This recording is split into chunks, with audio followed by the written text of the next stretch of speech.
Good evening. Fiona White agus the Fáilte Road go dtí Institute of Ardlainn Baile Clia. So good evening, everyone. I've been asked just to say very quick few words by way of welcome to you this evening. For those of you that don't know me, my name is Eucharia Meehan. I'm the Registrar and CEO of Dublin Institute for Advanced Studies. And we're absolutely thrilled and delighted to be again hosting this evening's event. We have two reasons for being particularly delighted to host this event. One is that Mary had a very close association with the Institute and was always very interested in the work that was done here. And in fact, we feature very heavily in entries in Ingenious Ireland, which led to us then sponsoring the distribution, in fact, of that publication and sending copies to libraries nationally. So she was always very interested in the work here and in basic research. So we had that more professional, I suppose, interaction with Mary. On a personal level, of course, I knew her through WITS. She obviously was a founder of Women in Technology and Science, of which I had the honour of being the chair for a few short years. So I worked with her personally in WITS.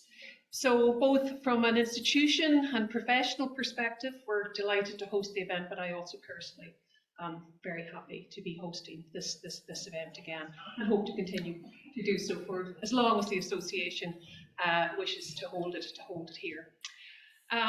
This evening's event, obviously the Mary Mulvihill Association has been doing stellar work in keeping Mary's memory alive. And this evening's event, obviously the lecture and the competition are key components of the programme that the association run.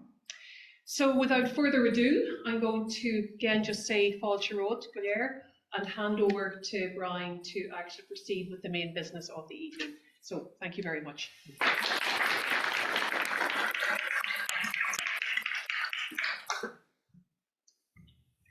Well, good evening, everyone. Thanks for coming.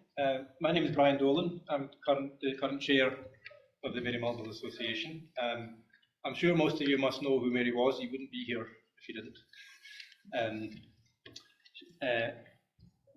One of Ireland's pioneering science communicators and science broadcasters, who died untimely death 9 years ago now. The association was set up just after Mary died to continue her work in trying to communicate science. The Mary Mulvihill Award is one of the main things we do. We also republished Ingenious Ireland, and there's been various other things that the association has done. There was an exhibition in the Lisbon Museum of Dublin of science in Dublin that just finished in April this year. One of our previous committee members, Brian Trench, has just put a biography of Mary up on an online dictionary of Irish biography. But the award, the Mary Mulvihill Award for Science Communication, is now in its 8th year. I'm pleased to say two of our previous winners are here tonight. Laura is currently our secretary, and Aviva is one of our previous, Aviva's the judge. The third who's... Oh, Owen, of course, Owen Murphy as well, sorry. 3 of our previous winners are here. So the award is given in association with a Science at Culture talk. Science at Culture was a term coined by Mary. She ran a blog for many years called Science at Culture. And the Science at Culture talks were inaugurated again by Brian Trench a couple of years ago. So this evening, the night here is split into 2 things: the Science at Culture talk, and then the award will be after that. So the Science at Culture talk tonight is going to be given by Kevin Mitchell, who's going to tell us about communicating complexity. So I will hand over to Kevin.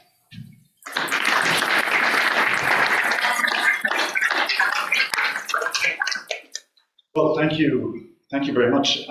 It's a pleasure to be here. It's really an honour to be speaking at the Association Awards event. I knew Mary just a little bit from meeting her actually at an alumni event in the genetics department in Trinity and a few other things. And I mean, as Brian said, she really was a pioneer of science communication in Ireland, and a trailblazer, an example to follow. And I think the people who are receiving the awards and who have done in the past are following, carrying on that work. So the theme of my talk or the title is Communicating Complexity, which is a bit vague, and gave me some latitude to actually figure out what I wanted to say later on. But really it's inspired by this quote from H.L. Mencken, who was an American journalist and essayist, that for every complex question there's an answer that's clear, simple, and wrong. And the problem with that, of course, is not just that there is an answer, it's that it's a more appealing answer, right? So if we're going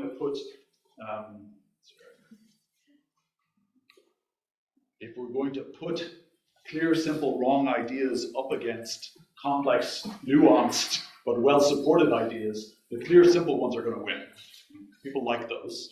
They're easy to digest. The other ones are tough, fiber builds character, but they're not easily digestible. So that's the challenge, and I want to talk about that in relation to a particular topic, which is autism, which is an area that I work in. It's one where there's lots of contentious misinformation about it that is very, very hard to dispel. And so I think it's interesting to think about how we can actually go about that. I don't have good answers, but at least I think we can frame the problem. So there seems to be an epidemic of autism. Rates are rising and rising and rising all the time. You can see here the numbers that have gone from 1 in 5,000 in the 1970s to 1 in 100. I think it's more than that now. And that leads people to say, what the hell is going on? The obvious sort of conclusion to draw, looking at a graph like that, is that there's a cause, something's causing it. And the obvious place to look is out in the world, right? What's changing in the world that's associated with that? And you can leap to a nice, simple, clear, wrong answer, like it's vaccines, or it's the internet, or it's pesticides, or whatever it might be. It's nice, it's obvious, there's a cause, there's someone to blame.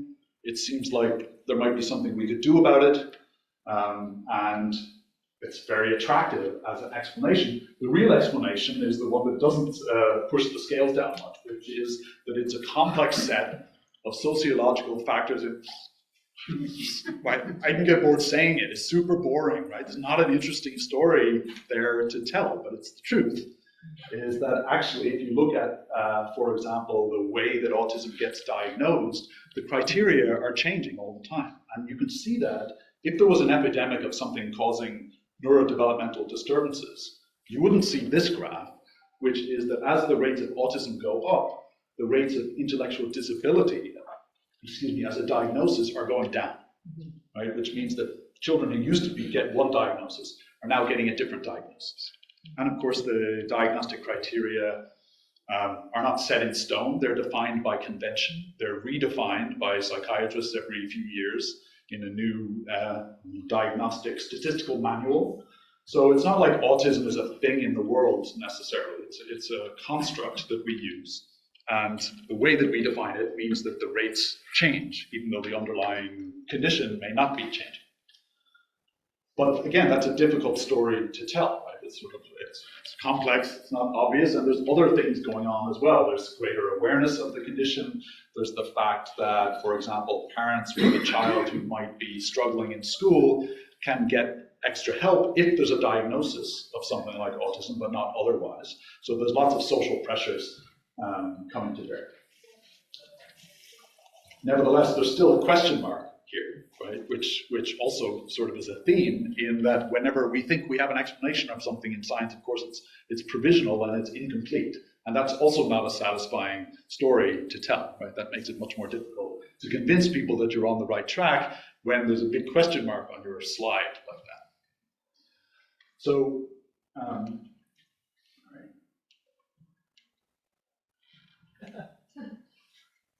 So we're back to this, right? This appeal of the idea that there must be some cause, and there's a long list of things that people have proposed could be the cause. There's a whole bunch of ones on the left here, which are kind of pseudoscience-y ones, and it includes really odd things like dental floss, and mattresses, and not the mattresses themselves, but like chemicals that they treat them with or something like that. Microwaves, GMOs, chemtrails, whatever. Whatever you're having yourself, basically. And then the ones on the right are like not pseudoscience necessarily, but they're bad science, I would say. And apologies to anyone who's working on the microbiome for including that there.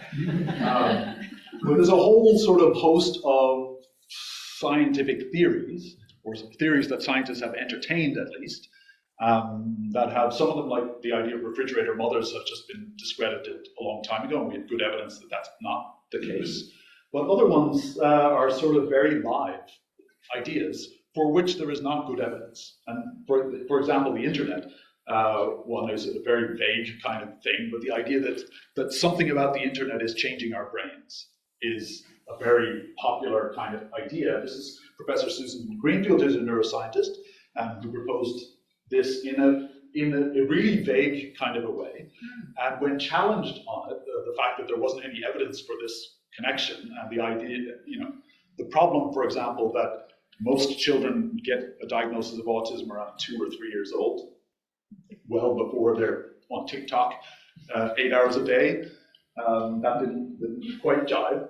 But her evidence was, she pointed to the increase in autism and she pointed to internet use. That is all. That's what she said. So, but that's kind of what happens, right? Is that generally speaking, there's something happening and there's something else happening, and they seem to be happening at the same time. So maybe there's a causal link. Of course, there isn't. In that case, and there isn't in, sorry, this thing is very sensitive. I'm ruining all my jokes. So a more famous and much more serious kind of idea was advanced by this man, Professor Andrew Wakefield, ex-professor, I should say, ex-doctor, because he was struck off.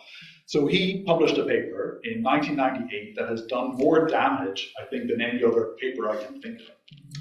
It was a tiny study of 12 children, highly selected children, and the claim was that the MMR vaccine, or something in it, was causing autism, and in fact autism with gut problems in these particular kids.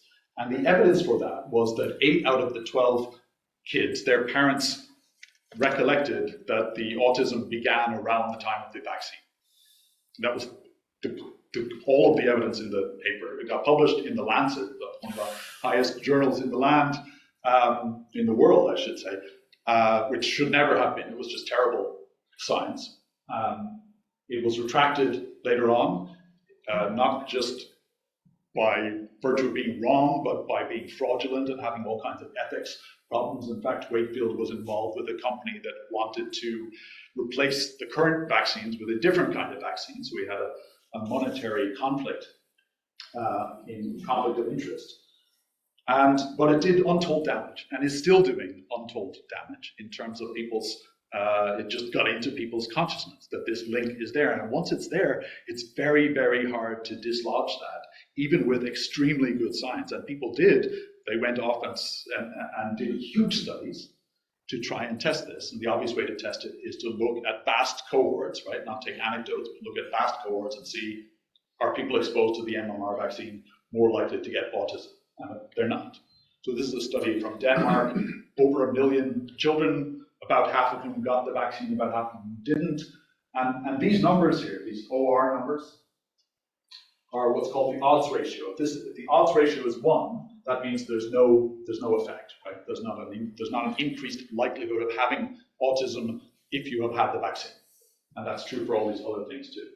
Now, even this is just the abstract of the paper, and you can see it's really dense, right? It's full of these numbers. It's hard to explain what they mean. It's not very accessible to many people. And in fact, I think, from conversations with people over the years who are sort of vaccine skeptics or think that it causes autism, what I found is that the only way to convince, you can't just present people with that data and hope to shift their ideas. You have to first kind of convert them to the idea of the scientific method. You have to say, okay, if you're telling me there was you're going to tell me an anecdote like this, right? And I don't mean to mock this because people say this kind of thing very sincerely, right? The MMR vaccine ruined my perfect child. Or generally it's, my cousin's child or my cousin's grandchild, or, it's a couple of steps removed, but they've heard and they're quite convinced that this happened, that the child went in to the clinic perfectly fine, got the jab, came home and was autistic. It's very hard to push them out of that view with this kind of thing about strong statistical evidence, unless you get them thinking like a scientist. So you take that anecdote at face value and say, that's interesting. I wonder if that's a general thing. How would we test that? And you can generally get them to the idea that you could test it the way that we tested that smoking causes cancer, right? That the two things are associated in cohorts. People who smoke more get more cancer. That makes sense. Right? Then you can hopefully get them on board with that, as long as they're not just sort of conspiracy theorists.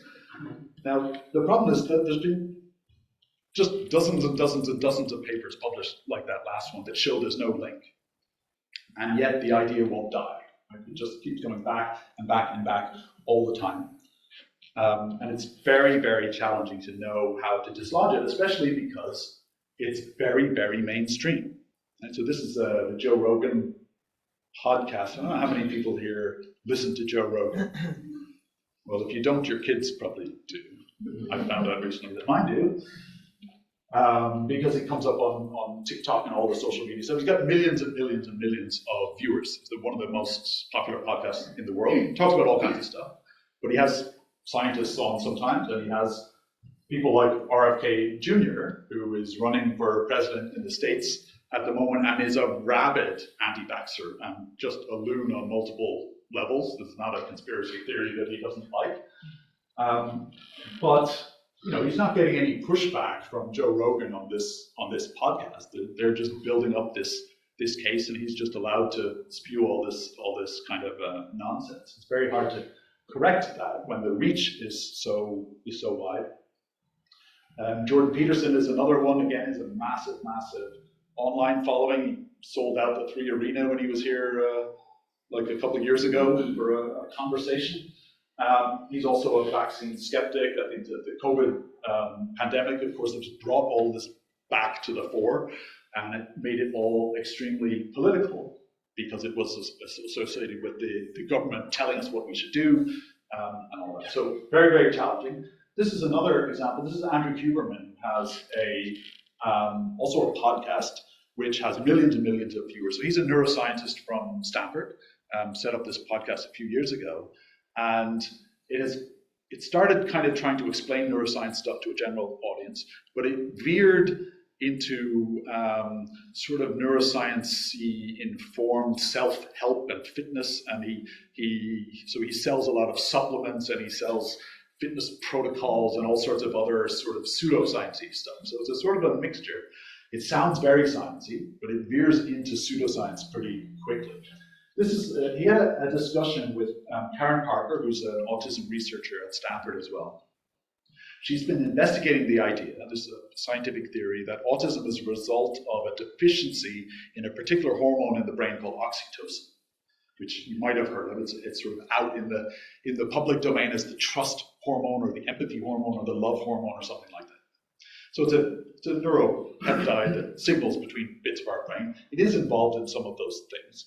But the idea that autism reflects a deficiency in those systems is just not well supported. There's not really any evidence. But she was talking about some trials that were testing this idea, and they were very small scale trials where you can get like a nasal spray of oxytocin and spray it, and it gets into the brain somehow. And she had some preliminary evidence that suggested that changed something in the profile, the clinical symptoms of children with autism. She also mentioned that a much, much bigger trial that was done after that showed no effect. Which is often how these things go. You'll get a small effect in some small study, and then later on, people follow it up and do it right and find there's no effect. I mean, that's quite typical. And yet, immediately, he said, "Oh, that's so interesting. Where can people get oxytocin? They should definitely try this." And he's not a medical doctor. She's not a medical doctor. But the two of them ended up giving medical advice to people over this podcast that they should just go and find oxytocin somewhere and start snorting it, or have their kids do. So, yeah, very challenging to combat that kind of thing when those things have such big reach. Now, the good news is people really want to get good information. It's just not necessarily readily available to them. So what they end up doing is their own research, which can involve listening to those kinds of podcasts or Googling things and going down little rabbit holes on the internet where you just never know, what you're getting. Very difficult to know. But again, that's easier than doing this, right? Coming to grips with provisional bodies of knowledge that take people years of study and research to try and understand. So we should try to help them. Right? If we're not helping them, they're going to be getting all their information from the other sources. And this is where Mary's example and the example of other people in this room is really important. We have to do that work because otherwise there's a void that will be filled. And so thankfully there's the science communication landscape, I think, is really lively. There's some very traditional sorts of media like news articles and magazines and radio and books and so on. This is one I wrote myself a couple of years ago, which I'm pointing out just because I like to, but also it has a bit in here about autism and mental illness. It's aimed to be accessible. Now, I don't have 6 million readers in the way Joe Rogan has 6 million listeners every episode that he does, right? So that's not going to make much of a difference, really. But there are also, I think, blogs and social media and podcasts as well, other types of podcasts, which are absolutely an amazing new medium. This is a few of my favorite science podcasts. The nice thing about these is that they're long form. I mean, these can be interviews and things that they could be an hour, 2 hours, 3 hours or so on, and then you get a weekly episode or whatever it is. A fantastic resource. I listen to these while I'm cooking or out walking or something like that. I've learned loads over the last few years, and especially since COVID, this has really come on. So there's an opportunity there to really reach a lot of people, but of course you have to do it in a way that doesn't fall into this trap, I would say, for this type of thing, right? For a topic where there really is some kind of conspiracy theories out there, I think the wrong thing to do is I don't mean by turf, I don't mean like the Joe Rogan podcast versus the Mindscape podcast. I mean, don't fight on their intellectual turf. Don't accept the terms of the debate, right? It's not up to us to disprove that dental floss causes autism. Right? No one's done that study. No one's going to do that study. So what we have to do, though, is fill the void, right, with what we do know, and that's more challenging because it's very sort of provisional and it's complicated. So it's not easy to convey this kind of information, which is summarizing, a whole field, thousands of papers over decades of work, to try and come up with a story that's just messy. It's just the reality of the situation is a mess. It's horrible to try and explain this to people. So the basic idea is that autism is strongly genetic. And we know that because we can look at twin studies and family studies and so on, and we can come up with this number that is 80% heritable. Now, even right there, we already have a problem, because heritability is a very technical term in genetics. It doesn't mean what the colloquial word means. It has a very specific meaning, which is that 80% of the variance that we see in who gets autism and who doesn't is attributable to genetic differences. Okay, so if everybody was cloned, there'd be much less variation. So we know that there are genetic differences between people that contribute to their risk of whether they develop autism or not, and then the field has set out trying to find them. So looking for those genetic differences, trying to track down individual mutations that increase the risk of autism. Sometimes they increase it a huge amount, sometimes a tiny, tiny amount, where you can only see it if you look across hundreds of thousands of people. So it's genetic, but that's just the start of the story. It's very, very genetically complex. So first of all, many cases are sporadic. There's no one else in their family who has autism. That doesn't sound very genetic, right? But it's like Down syndrome. I mean, Down syndrome is a genetic condition, right? The cause of it is genetic, but it's not an inherited condition because it's a new mutation. It turns out in autism, many cases are caused by a new mutation that happens when sperm or eggs are generated. So they're not carried by the parent. They're not shared with any siblings or other relatives. They're private new mutations. The risk from those mutations is not specific to autism. Those same mutations increase risk of schizophrenia or ADHD or epilepsy or intellectual disability. So there's not a clean kind of category. The genetics just doesn't map to this one diagnosis. It's much more spread. Again, it's a subtle, nuanced kind of message to try and get across. And the inheritance is probabilistic. If you inherit one of those mutations, it doesn't mean you'll have autism. It means statistically you have a higher risk of having it, but maybe you will and maybe you won't. In fact, even monozygotic twins who are genetically identical, one of them might have autism, the other one might not. The manifestations can be syndromic, so they can affect other things, right? The mutation can cause autism and can cause gut problems or heart problems or facial features changes or things like that. So just because children with autism may have gut problems more often than others, it doesn't mean that what's going on in the gut is the cause of what's going on in their brain. Right? The genetics is causing those two things independently from each other. There isn't a single gene for autism. Right? That phrasing that's very common when geneticists talk about their findings. We found a gene for this or a gene for that. It's a shorthand. We know what it means, but it's super, super confusing, right? Because the gene is not for autism. What we mean is there's a mutation that increases the risk of autism probabilistically while also increasing the risk of all these other things. Right? It's a total mouthful, very hard to get across. There was a hope when we started doing this genetics that when we found the genes that were mutated, that confer high risk, maybe they would tell us something. Maybe there's some particular biochemistry associated with this condition. Right? In the way, if you do the same kind of approach for multiple sclerosis, for example, or Crohn's disease or things like that, you'll find genes involved in the immune system because those are autoimmune disorders. Here, all we find is genes involved in neural development, generally, just kind of vaguely involved in how the brain gets put together, which isn't very useful, right? It's important to know that's what the biology tells us. There's loads of genes required to build a human brain, and many of them can be mutated in a way that makes the brain development go a different trajectory. That's the kind of message, but it's not a very actionable message in the clinic. It's not like we can sequence somebody's genome, find a particular mutation, and then do something about it, right, for these conditions, which you can for some other genetic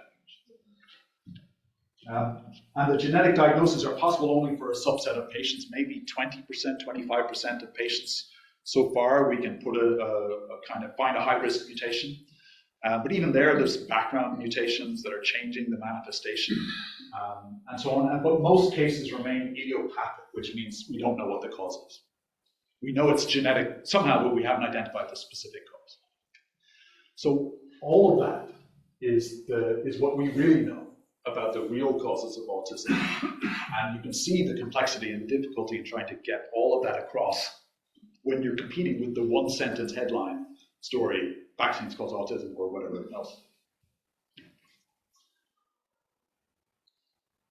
So this is just a little summary of what I've been saying to kind of reinforce the complexity. So what you might start with in someone who ends up with this condition is sometimes one big mutation, often a new one, or some inherited mutations, maybe multiple ones. There's what we call a polygenic effect, which is like the genetic background, which can affect how well the developing embryo can buffer the effects of these guys. So how robust it is. There's sex differences, which I didn't talk about. So males are more susceptible to the effects of these things than females. And all of that gives us overall genomic risk that will differ between individuals. But again, it's very probabilistic. And the way that plays out depends just on how the embryo develops, because that's another source of variation. The genes don't specify everything about the outcome, they just specify the processes by which the embryo develops. So ultimately, you can end up with this kind of catch-all category of developmental brain dysfunction, but that can manifest in different individuals as bipolar disorder, or schizophrenia, or autism, or epilepsy, and sometimes multiple things at once, and other things as well. So, and of course, sometimes it can manifest as no clinical issues at all. So, messy and complicated. We have, on the one hand, still simple, actionable causes, someone to blame, something that we can do something about. We can get rid of vaccines, we can get rid of pesticides, we can get rid of GMOs or whatever it is, and the epidemic will go away, versus this complex, provisional, contested, incomplete, frustrating, uncertain.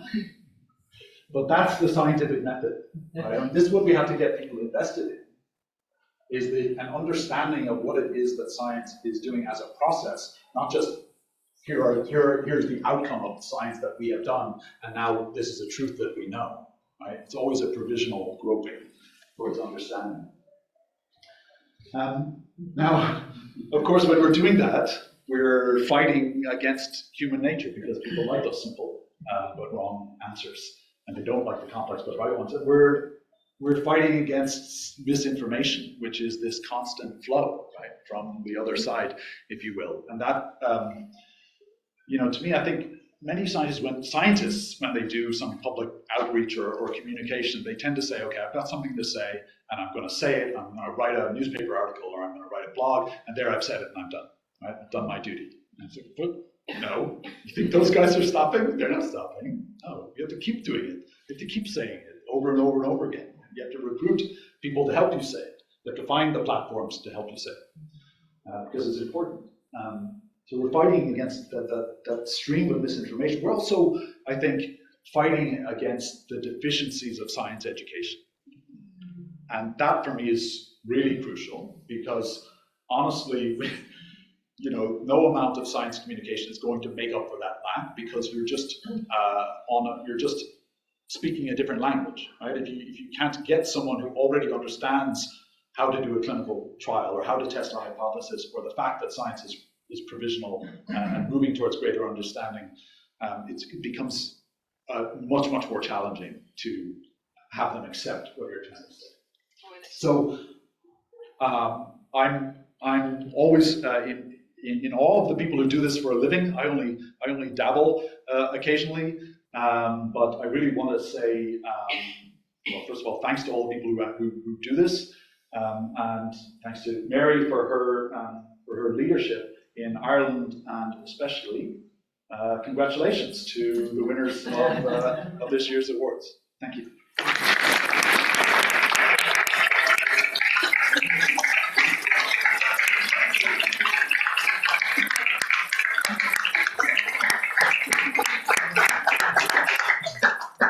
Maybe time for a couple of quick questions before we go into the second half of the evening.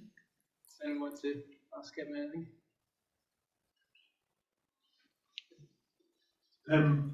You said there that 2 to 3 years of age they're being diagnosed. Do you know what percentage of the cohort that would be? And yeah, that's what I'm just trying to find out. Is it 5%? Is it 10%? Or is it increasing? I would say that number as a proportion is decreasing, in the sense that more older children now are getting diagnoses later. So yeah, so that number is changing. At the time that the article was written, which was 2011, I would say it was the majority, around 2 to 3. But 66%.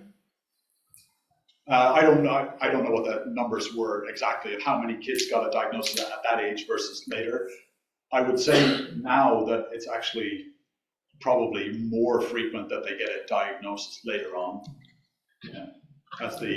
The diagnostic criteria really widened to include people at the very, very less severe end of impairment, where it used to be very much reserved for children who could probably never go to school, might need care for their whole lives, and now it's much more modest, mild kind of end to that spectrum that's still included under that diagnostic label.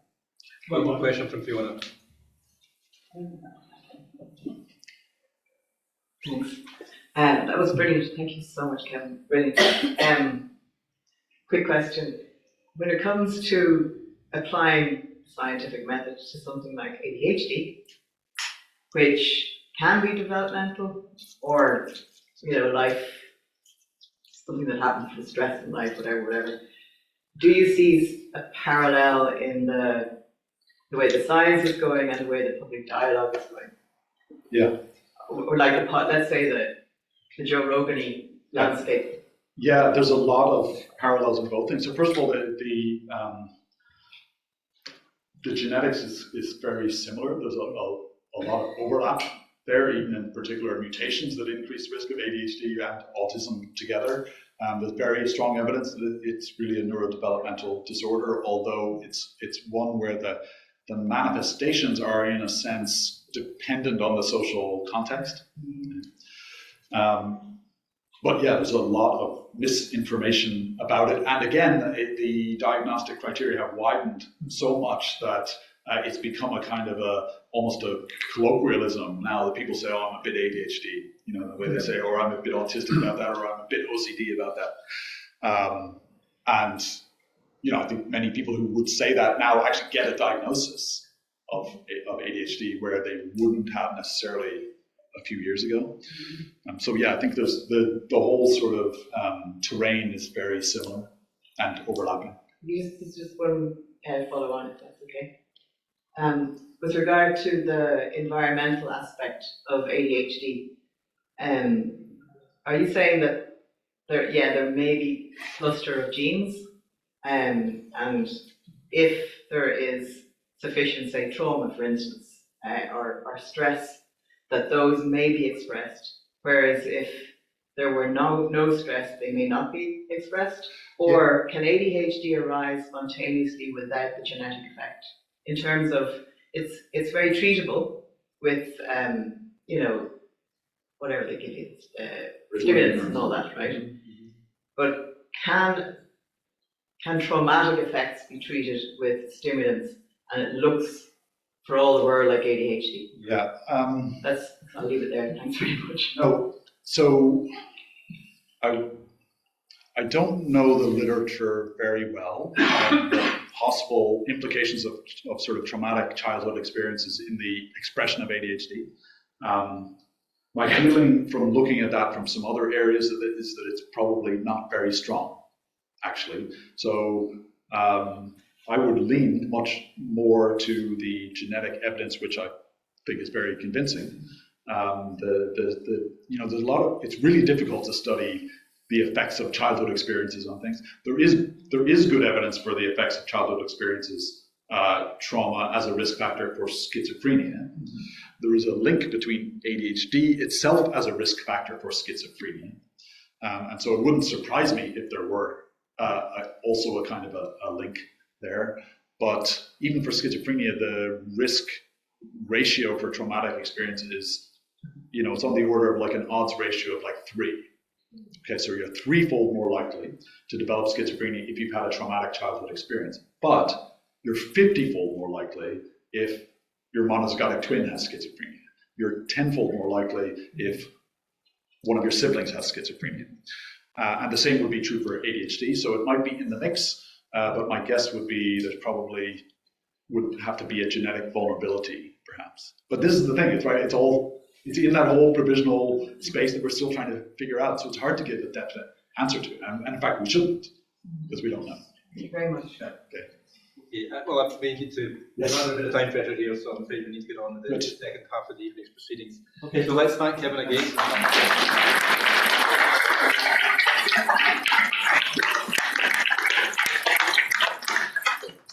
So for the actual awards themselves, I'm going to hand over to our award coordinator, Cormac Kevin. Let's go.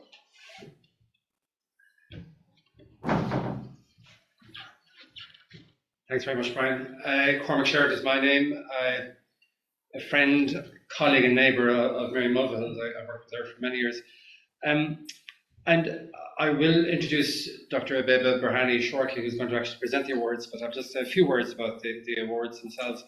One of the great pleasures of being involved at the awards for the last 8 years or so now is your exposure to, or your encountering of, a beautiful cohort of very talented people who are passionate enough about science to want to do something beyond what's being required of them on the courses that they're on, because this is obviously an award for people who are studying.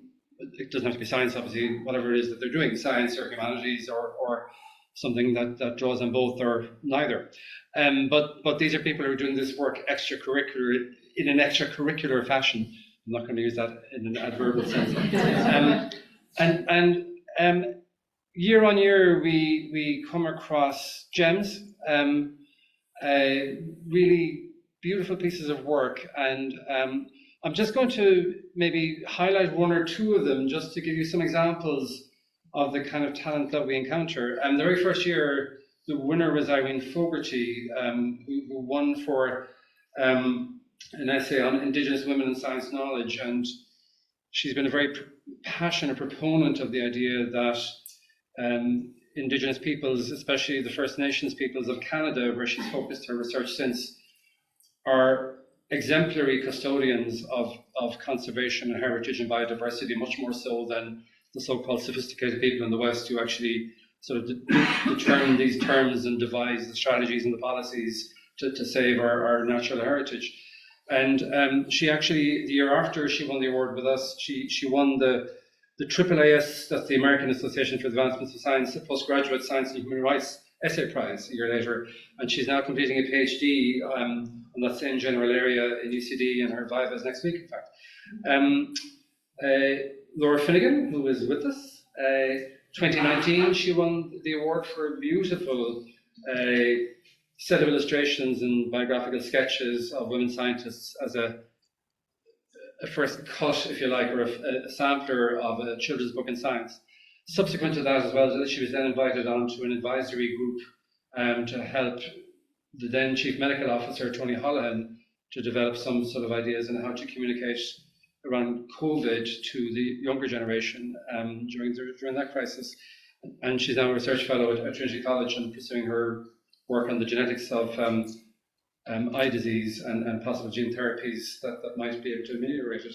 Our own Owen Murphy as well. Both Laura and Owen have joined the association and are doing a lot of the heavy lifting as well subsequently. And Owen was a mature student in DCU in the Science Communication course there, and he did this very fascinating audio piece on black market oxygen, the Peru project, an audio essay which kind of brought home to many of us the really harsh realities of living in societies that were very, very vulnerable to the effects of COVID, far more so than ours, where you have the safety net of governments that can actually provide people with a financial safety net. This, in Peru, people who were casual daily workers were brutally exposed because if they didn't go out and work, they didn't have money to put food on the table. If they did go out and work, they were very exposed to the dangers of COVID infection.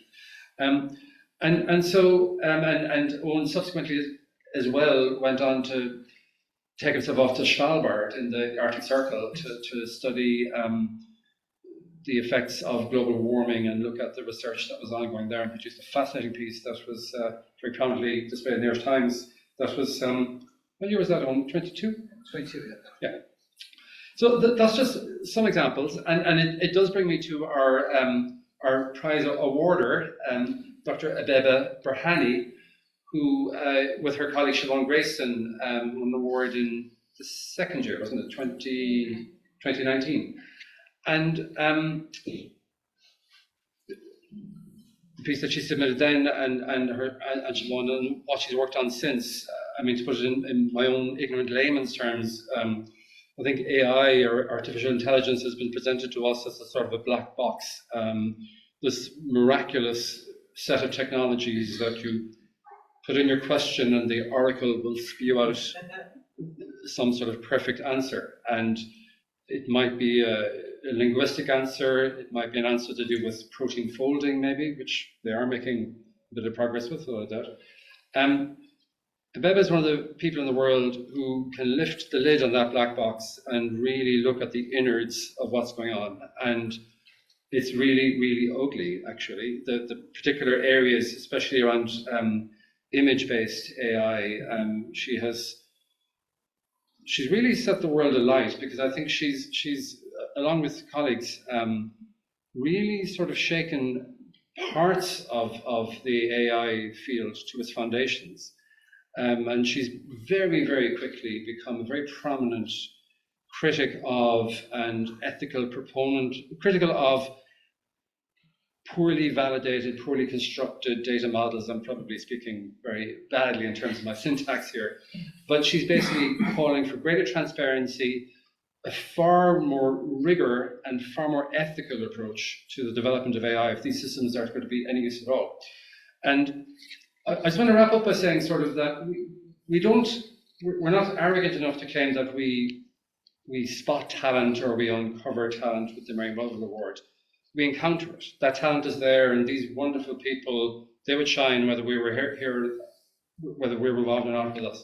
We're very proud of them, though, and we love to celebrate them. And so, without further ado, I give the floor to Dr. Bebe Brahani.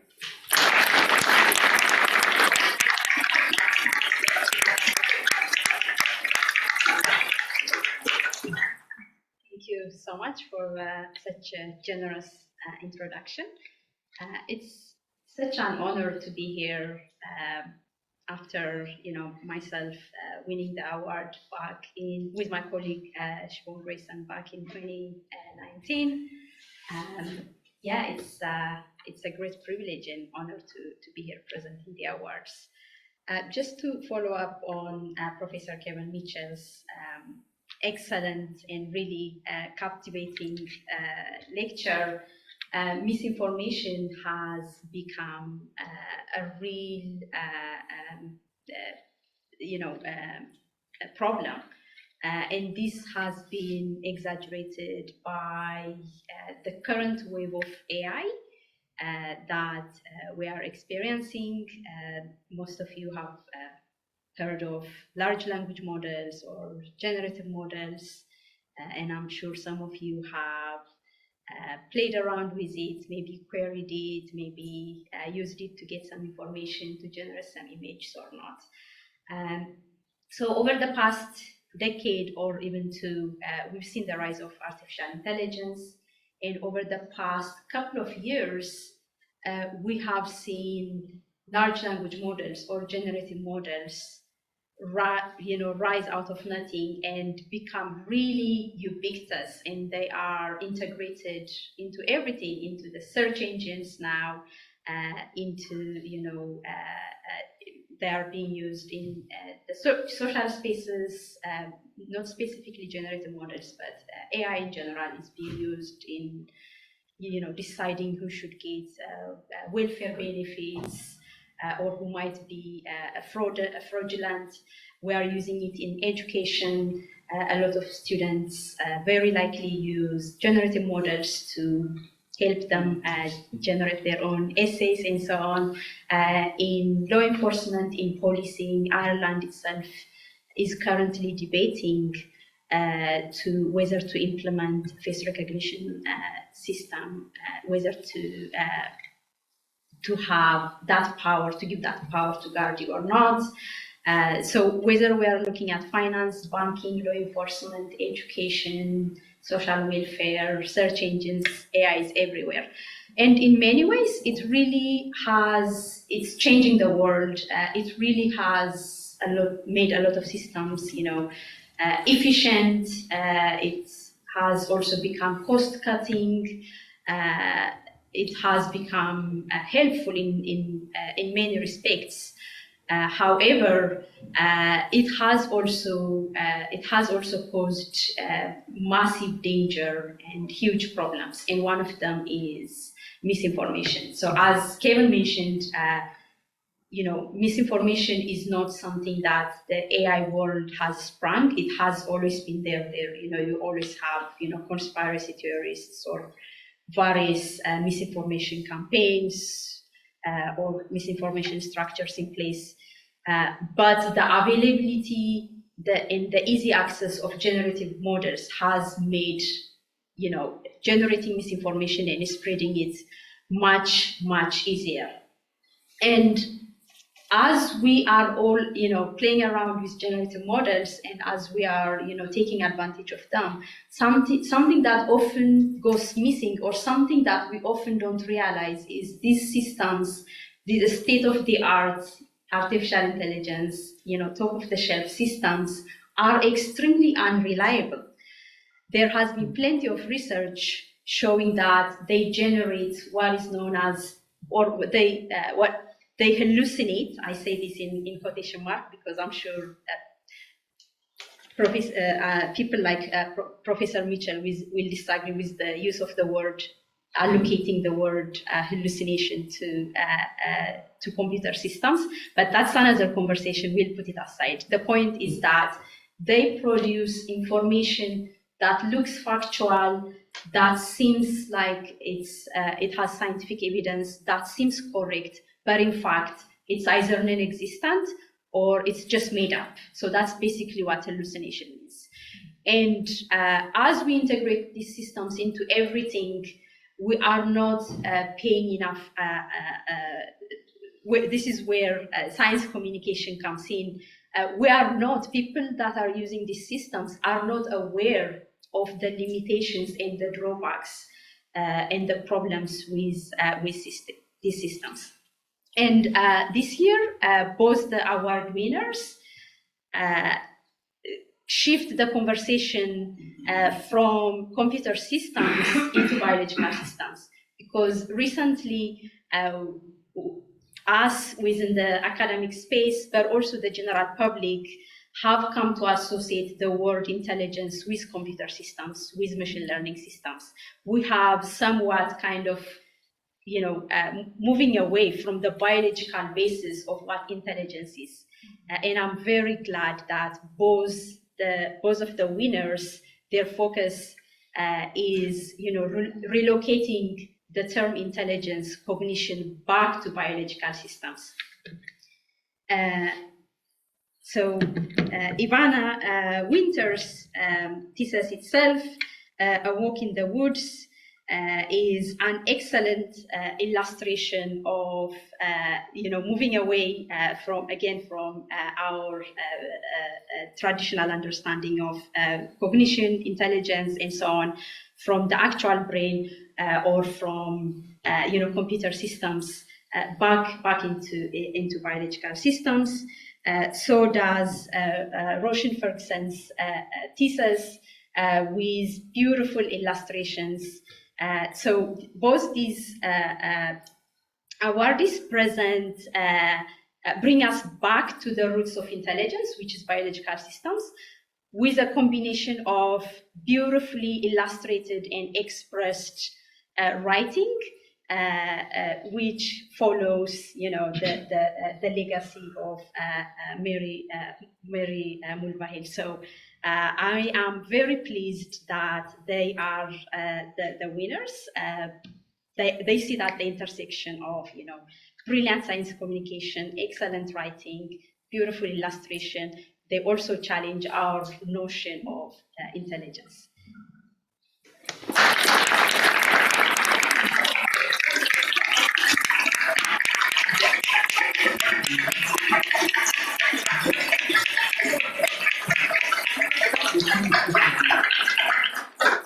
Maybe now we have photo shoots, but everyone would like to take pictures just for themselves or family pictures. We have the professionals done, but Let's go on to her. excellent.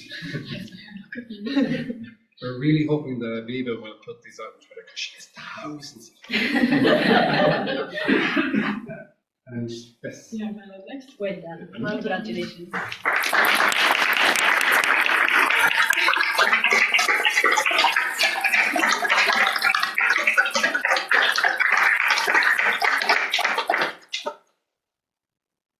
Okay, thanks, folks. Congratulations. And thanks. I felt maybe so bold to ask our two prize winners if you'd be willing to say a few words. Maybe you're first, Yeah, I'll go Rashid. I don't have anything prepared. I guess you just say thank you so much for giving me this award. It's a real honour to be included in the award winners from the past like 10 years or whatever. I, like Mary, I'm going to get a degree from Trinity in genetics. Hopefully in like a few months I'll be graduating. But yeah, so it's just yeah. Thanks very much. My audio essay was, I tried to pick as creative a topic as possible. So basically involved discussing plant cognition and basal cognition, plant intelligence, the controversies around that, what are the arguments for it, and what might be interesting about those arguments, shifting the conversation away from humans, and also trying to take the approach of, do we need a brain to be intelligent, inspired by Frank Barnes' novel, The Wizard of Oz, and the film, The Wizard of Oz, and maybe some clips from the music as well. But yeah, if I only had a brain, basically, was the idea of the whole piece. And yeah, so thank you so much for this award. Good luck.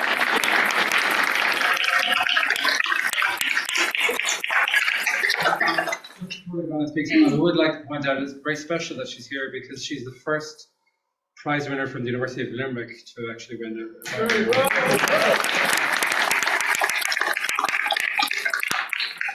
the hurling team, although that's not a concern of hers, but they could do with some success this year. I'm truly honoured to be the recipient of the 2024 Mary Mulvihill Award. It recognises the effort and enthusiasm I put into making science communication understandable and interesting.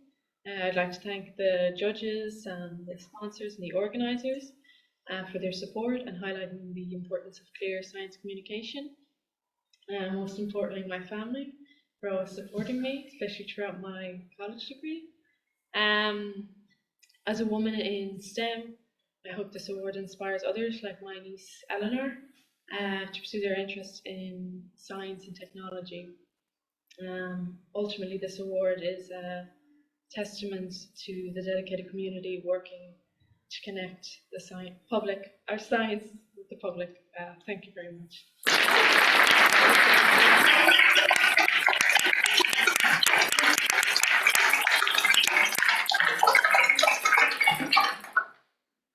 Okay, well, that concludes the award ceremony. Congratulations to the winners. We have a reception downstairs, but just before that, I'd just like to thank some of the people involved.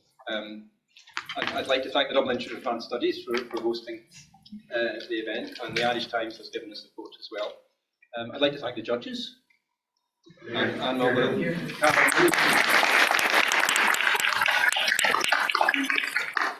Linton couldn't be here tonight, and Aviva herself. Well, all the people involved, Cormac for doing all the work today with the award and all the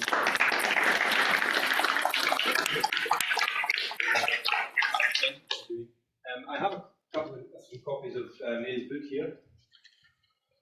So I'm going to give one each to the two winners.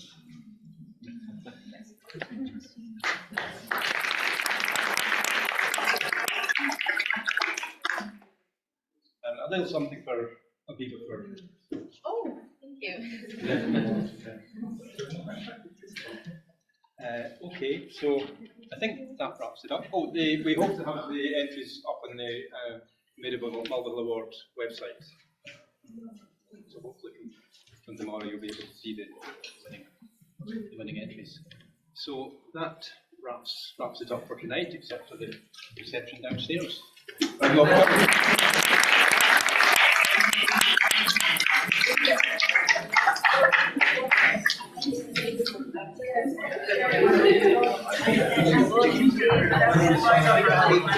irony of the